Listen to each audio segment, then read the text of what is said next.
Hi guys, welcome back to my YouTube channel. ಇನ್ನೂ ಯಾರು ನಮ್ಮ ಚಾನಲ್ನ ಸಬ್ಸ್ಕ್ರೈಬ್ ಮಾಡ್ಕೊಂಡೆ ನೋಡ್ತಾ ಇದ್ದೀರೋ ದಯವಿಟ್ಟು ಈ ಕೂಡಲೇ ಸಬ್ಸ್ಕ್ರೈಬ್ ಮಾಡ್ಕೊಳ್ಳಿ. ಹಾಗೆ ಪಕ್ಕದಲ್ಲೇ ಕಾಣಿಸ್ತಿರೋ ಬೆಲ್ ಐಕನ್ನ ಪ್ರೆಸ್ ಮಾಡಿ. ಬನ್ನಿ ವಿಡಿಯೋನ ಸ್ಟಾರ್ಟ್ ಮಾಡೋಣ. ಸಮಾಜ ನಮ್ಮೆಲ್ಲರನ್ನೂ ಕೂಡ ಫೂಲ್ ಮಾಡ್ತಿದೆ. ಯಾಕಂತಂದ್ರೆ ಸ್ವಲ್ಪ ಕಹಿ ಆದರೂ ಕಟು ಸತ್ಯ. ಎಲ್ಲರೂ ಹೇಳ್ತಾರೆ ಮನೆ ಚಿಕ್ಕದಾದ್ರೂ ಪರವಾಗಿಲ್ಲ, ಮನಸ್ಸು ದೊಡ್ಡದಾಗಿರ್ಬೇಕು ಅಂತ. ಜೇಬ್ ಖಾಲಿ ಆದ್ರೂ ಪರವಾಗಿಲ್ಲ, ಬುದ್ಧಿ ತುಂಬಿರ್ಬೇಕು ಅಂತ. ಇದನ್ನ ಎಲ್ಲರೂ ಬರೀ ಬಾಯಿ ಮಾತಲ್ಲಿ ಹೇಳ್ತಿದ್ದಾರೆ ಅಷ್ಟೇ. ಇದನ್ನ ಯಾರು ಫಾಲೋ ಮಾಡ್ತಾನೂ ಇಲ್ಲ, ಯಾರು ಒಪ್ಕೊಳ್ತಾನೂ ಇಲ್ಲ.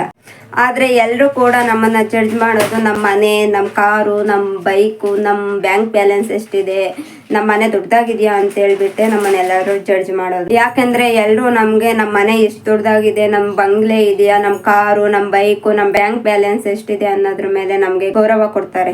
ಮತ್ತೆ ಅದ್ರ ಮೇಲೆ ನಮ್ಮನ್ನ ಜಡ್ಜ್ ಕೂಡ ಮಾಡೋದು. ಚೆನ್ನಾಗಿ ದುಡ್ದಾಗ ಮಾತ್ರ ಸಮಾಜ ನಿಮ್ಗೆ ಒಳ್ಳೆ ವ್ಯಾಲ್ಯೂ, ಒಳ್ಳೆ ಬೆಲೆ ಕೊಡುತ್ತೆ. ಸೊ ಅದಕ್ಕೆ ತಕ್ಕಂತೆ ನೀವೆಲ್ಲರೂ ಕಷ್ಟ ಪಡ್ಲೇಬೇಕು. ಚೆನ್ನಾಗಿ ಓದಿ ಅದಕ್ಕೆ ತಕ್ಕಂತೆ ಒಳ್ಳೆ ಕೆಲಸ ಮಾಡಿದಾಗ ಮಾತ್ರ ನಿಮ್ಗೆ ವ್ಯಾಲ್ಯೂ ಸಮಾಜ ಕೊಟ್ಟೆ ಕೊಡುತ್ತೆ. ಸೊ ಯಾಕಂದ್ರೆ ಎಲ್ಲರೂ ನಮ್ಮ ಹತ್ರ ದುಡ್ಡಿದ್ದಾಗ ಅವ್ರು ನಮ್ಮವರು, ನಮ್ಮ ಚಿಕ್ಕಪ್ಪನ ಮಗ, ನಮ್ಮ ದೊಡ್ಡಪ್ಪನ ಮಗ, ನಮ್ಮ ರಿಲೇಟಿವ್ಸು ಅಂತ ಹೇಳಿ ಹೇಳ್ತಾರೆ. ನಮ್ಮ ಹತ್ರ ಏನು ಇಲ್ದಾಗ ಯಾರು ನೀವು ಅಂತ ಹೇಳಿ ಕೇಳ್ತಾರೆ. ಸೊ ಕಷ್ಟಪಟ್ಟು ಮುಂದೆ ಬಂದಾಗ ಮಾತ್ರ ಎಲ್ಲರೂ ನಮ್ಮವರು ಅಂತ ಹೇಳ್ಕೊಳ್ಳೋದು. ನಮ್ಮ ಹತ್ರ ಏನು ಇಲ್ದಾಗ ಯಾರು ನಮ್ಮ ಸಹಾಯಕ್ಕೆ ಬರಲ್ಲ.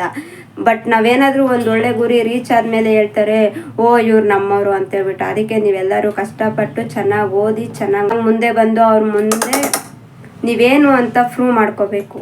Thank you for watching.